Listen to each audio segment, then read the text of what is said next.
ရှမ်းပြည်နယ်အရှေ့ပိုင်းကျိုင်းတုံဒေသရှိရှေးဟောင်းသမိုင်းဝင်ယဉ်ကျေးမှုအမွေအနှစ်များရေရှည်တည်တံ့ရေးနဲ့စနစ်တကျထိန်းသိမ်းစောင့်ရှောက်နိုင်ရေးတို့အတွက်ဟိုတယ်ခီးသွွာလာရေးနဲ့ယဉ်ကျေးမှုဝန်ကြီးဌာနပြည်ထောင်စုဝန်ကြီးဦးမောင်မြင့်ဟာ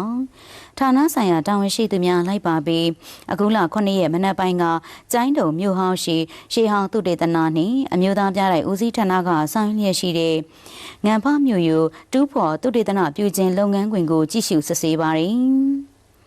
ပြည်ထောင်စုဝန်ကြီးကရှေးဟောင်းမြို့ယူမြို့ဝင်ပေါက်များအားပြန်လည်ဖော်ထုတ်သုတေသနပြုတဲ့အခါရေရှည်တည်တံ့နိုင်စေရအတွက်ရှေးမှုလက်ရမပြတ်စနစ်တကျပြန်လည်ထိန်းသိမ်းရန်လိုအပ်ပါကြောင်းရှင်းလင်းချက်ဆိုင်ပုံများကိုမြန်မာအင်္ဂလိပ်ရှမ်းဘာသာသုံးမျိုးဖြင့်ရေးသား၍အများပြည်သူလေ့လာနိုင်ရန်ဆောင်ရွက်ရမည်ဖြစ်ပါကြောင်းမှာကြားပါရယ်အဲဒီနောက်ပြည်ထောင်စုဝန်ကြီးနဲ့တာဝန်ရှိသူများဟာနောင်ဖာမြို့ယူတူးဖော်သုတေသနပြုထိန်းသိမ်းထားရှိမှုအခြေအနေများကိုကြည့်ရှုစစ်ဆေးပါရယ်ဆက်လက်ပြီးပြည်ထောင်စုဝန်ကြီးနဲ့တာဝန်ရှိသူများဟာကျိုင်းတုံမြို့ရဲ့နှစ်ပေါင်း100ကျော်သက်တမ်းရှိရှေးဟောင်းအဆောက်အုံစည်ရင်ဝင်မဟာမြတ်မုနီဖယားနဲ့ခေမာရတ္တဗျာဒိတ်ပေးရက်တော်မူဖျားကြီးတို့သို့တွားရောက်ဖို့မျှော်ကြည်ညိုပြီးအလုံငွေများပေးအပ်လူတဲ့ရန်ဖျားကောဘကအဖွဲ့နဲ့တာဝန်ရှိသူများကဖျားသမိုင်းကြောင်းနဲ့ဆက်ဆက်ကဏ္ဍများကိုရှင်းလင်းတင်ပြကြရန်ပြည်ထောင်စုဝန်ကြီးကလိုအပ်တာများပေါင်းဆက်ညှိနှိုင်းပေးပါရယ်အဲဒီနောက်ပြည်ထောင်စုဝန်ကြီးနဲ့တာဝန်ရှိသူများဟာ RCM ဖျားကြောင်ဝင်တွင်ရှိနှစ်ပေါင်း100ကျော်သက်တမ်းရှိရှေးဟောင်းအဆောက်အအုံများကိုတွားရောက်ကြည့်ရှုစစ်ဆေးပါရယ်ဆလန်ဘီရခင်ကစိတ်မေရီအထက်တန်းကျောင်းခေါ်အမှတ်နဲ့အခြေခံပညာအထက်တန်းကျောင်းချယ်ရီဆောင်ကြေးပြာကပီးမော်ကွန်တက်ဆင်ခြင်းအခမ်းအနားကိုသက်ဆိုင်ရာတတ်မှတ်အဆောင်မှာကျင်းပပြုလုပ်ရန်ပြည်ထောင်စုဝန်ကြီးကတက်ရောက်ပြီးအဖွင့်အမှာစကားပြောကြားပါရယ်အဆိုပါအခမ်းအနားကိုပြည်내တိုင်းသားရေးရာဝန်ကြီးများပြည်내လွှတ်တော်ကိုယ်စားလှယ်များပြည်내အစဉ်ခရိုင်အစဉ်ဌာနဆိုင်ရာများဆရာဆရာမများကျောင်းသားကျောင်းသူများမြို့မိမြို့ဖများနဲ့ကျောင်းအကျိုးတော်ဆောင်များတက်ရောက်ကြပါရယ်အဲဒီနောက်ပြည်ထောင်စုဝန်ကြီးနဲ့တာဝန်ရှိသူများကအမှတ်နဲ့အခြေခံပညာထက်တန်းကျောင်းချယ်ရီဆောင်ကြေးပြာကပီးမော်ကွန်းကိုအမွေးနှစ်သားရေးများပတ်ဖြန်းရေးဖွင့်လှစ်ပါရယ်အဲဒီနောက်မြန်မာနိုင်ငံရဲ့ဟိုတယ်နဲ့ခီးသွွားလုပ်ငန်းကဏ္ဍမှာလူစွမ်းအရင်းမြေပုံမဖွံ့ဖြိုးတိုးတက်လာစေရန်မြန်မာထိုင်းနှစ်နိုင်ငံအကြားအပြန်အလှန်ယဉ်ကျေးမှုဖလှယ်ရေးနဲ့ချစ်ကြည်ရင်းနှီးမှုပုံမခိုင်မာစေရန်ဒေသတွင်ခီးသွွားလုပ်ငန်းမြင့်တင်ရန်နဲ့ရှမ်းပြည်နယ်အရှေ့ပိုင်းသို့လာရောက်လဲပတ်ကြတဲ့ခီးသွွားဧည့်သည်များအားပြည်စုံကောင်းမွန်တဲ့ဝန်ဆောင်မှုများပံ့ပိုးပေးနိုင်စေရန်ရည်ရွယ်ပြီးဟိုတယ်ခီးသွွားလာရေးနဲ့ယဉ်ကျေးမှုဝန်ကြီးဌာနရဲ့ကြီးကြပ်စီစဉ်မှုဖြင့်ဖွင့်လှစ်တဲ့ထိုင်းဘာသာစကားပြောအခြေခံသင်တန်းဖွင့်ပွဲခမ်းနားကိုကျိုင်းတုံမြို့ရှိခီးသွွားလုပ်ငန်းဖွံ့ဖြိုးတိုးတက်ရေးဘုတ်ဌာနမှကျင်းပရာပြည်ထောင်စုဝန်ကြီးဦးမောင်မြင့်တက်ရောက်ပြီးအဖွင့်အမှာစကားပြောကြားပါရယ်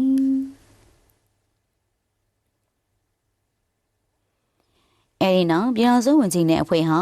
ကျိုင်းတုံယဉ်ကျေးမှုပြတိုင်းမှာဒေသခံတိုင်းသားစာပေနှင့်ယဉ်ကျေးမှုအဖွဲ့များအားရင်းရင်းနှီးနှီးတွေ့ဆုံနှုတ်ဆက်ပြီးကျိုင်းတုံယဉ်ကျေးမှုပြတိုင်းရှိဒေသခံတိုင်းသားတို့ရဲ့ရိုးရာဓလေ့လူနေမှုဘဝနဲ့လက်ရာမြောက်အမှုပညာများကိုပေါ်လွင်စေတဲ့လူမျိုးစုပြကွက်များခင်းကျင်းပြသထားရှိမှုကိုကြည့်ရှုစစ်ဆေးရာတာဝန်ရှိသူများကလိုက်လံရှင်းလင်းပြသပါရယ်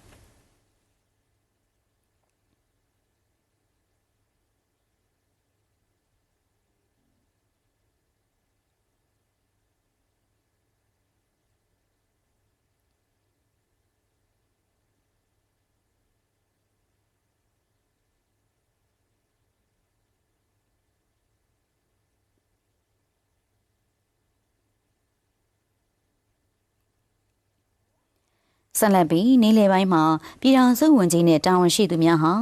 ရှမ်းပြည်နယ်အရှေ့ပိုင်းကျိုင်းတုံမြို့ရှိနိုင်ငံပိုင်ဟိုတယ်များဖြစ်တဲ့ Amazing ကျိုင်းတုံ Resorts နဲ့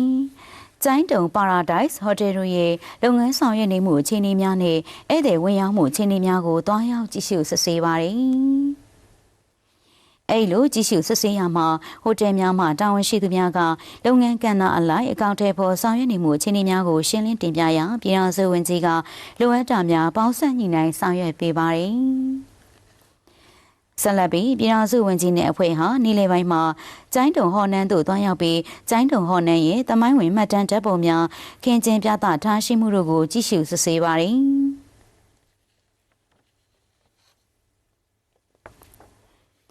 အဲဒီနောက်ညနေပိုင်းမှာပြည်ထောင်စုဝန်ကြီးနဲ့တာဝန်ရှိသူများဟာကျိုင်းတုံမြို့ရဲ့ခရီးသွားဆွဲဆောင်ရာနေရာတစ်ခုဖြစ်တဲ့ကျိုင်းတုံရေတကွန်အပန်းပြေစခန်းသို့တွားရောက်ကြည့်ရှုစစ်ဆေးပါရယ်ဒီကနေ့မနက်ပိုင်းမှာပြည်ထောင်စုဝန်ကြီးနဲ့တာဝန်ရှိသူများဟာရှမ်းပြည်နယ်အရှေ့ပိုင်းကျိုင်းတုံခရိုင်လွိုင်းမွေမြို့ရှိနှစ်ပေါင်း100ကျော်သက်တမ်းရှိရှေးဟောင်းအဆောက်အအုံစည်ရင်ဝင်လွိုင်းမွေစာတိုင်းကြေးပြားကပီးမော်ကွန်တက်ဆင်ခြင်းအခမ်းအနားသို့တက်ရောက်ကြပြီးတာဝန်ရှိသူများကလွိုင်းမွေစာတိုင်းကြေးပြားကပီးမော်ကွန်ကိုအမွှေးနှစ်သားရည်များပတ်ဖြန့်၍ဖွင့်လှစ်ပေးကြပါရယ်ဆက်လက်ပြီးပြည်ထောင်စုဝန်ကြီးနဲ့အဖွဲ့ဟာလွိုင်းမွေနှစ်တရာအိမ်နေเจ้าဝန်နေအိမ်သို့တွားရောက်ကြည့်ရှုလေ့လာပြီးလူဟတ်တာများကိုတာဝန်ရှိသူများအားမှာကြားပါရယ်အဲဒီနောက်ပြည်ထောင်စုဝန်ကြီးနဲ့တာဝန်ရှိသူများဟာကျိုင်းတုံမြို့ဗုဒ္ဓဥယျာဉ်သို့တွားရောက်ကြည့်ရှုစစ်ဆေးရာတာဝန်ရှိသူများကဗုဒ္ဓဥယျာဉ်တွင်ပြင်ဆင်ထားရှိမှုခြေအနေများကိုရှင်းလင်းတင်ပြကြပါရယ်အဲဒီနောက်ပြည်ထောင်စုဝန်ကြီးနဲ့အဖွဲ့ဟာဗုဒ္ဓဥယျာဉ်တွင်တည်ရှိတဲ့သီလဓမ္မစေယုံသို့တွားရောက်ပြီးဒေသခံပြည်သူများစေကူသားမှုခံယူနေတဲ့ခြေအနေများကိုကြည့်ရှုစစ်ဆေးရာတာဝန်ရှိသူများကစေယုံတွင်ကျန်းမာရေးစောင့်ရှောက်မှုပေးနေတဲ့ခြေအနေများကိုရှင်းလင်းတင်ပြပြီးပြည်ထောင်စုဝန်ကြီးကစေကူသားမှုခံယူနေကြတဲ့ဒေသခံပြည်သူများအားရင်းရင်းနှီးနှီးအားပေးစကားပြောကြားကအလှူငွေများပေးအပ်လှူဒါန်းပါတယ်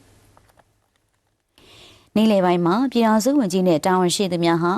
ဒေသတွင်ခီးသွွားလုပ်ငန်းများဗတ်ဆောင်ဖွံ့ဖြိုးတိုးတက်စေရေးနဲ့မြန်မာလာအိုနှစ်နိုင်ငံနယ်စပ်ဖြတ်ကျော်ခီးသွွားကဏ္ဍမြင့်တင်နိုင်ရေးတို့အတွက်အာရှလမ်းမကြီးနဲ့ဆက်သွယ်ထားတဲ့လာအိုမြန်မာကြည်ကြီးတရားကျိုင်းလက်တရားတို့တွားရောက်ပြီးနှစ်နိုင်ငံနယ်စပ်ဖြတ်ကျော်ခီးသွွားလုပ်ငန်းအကောင့်ထဲပေါ်ဆောင်ရွက်နေမှုခြေအနေများကိုလှည့်လည်ကြည့်ရှုစစ်ဆေးခဲ့တယ်လို့သတင်းရရှိပါရရှင်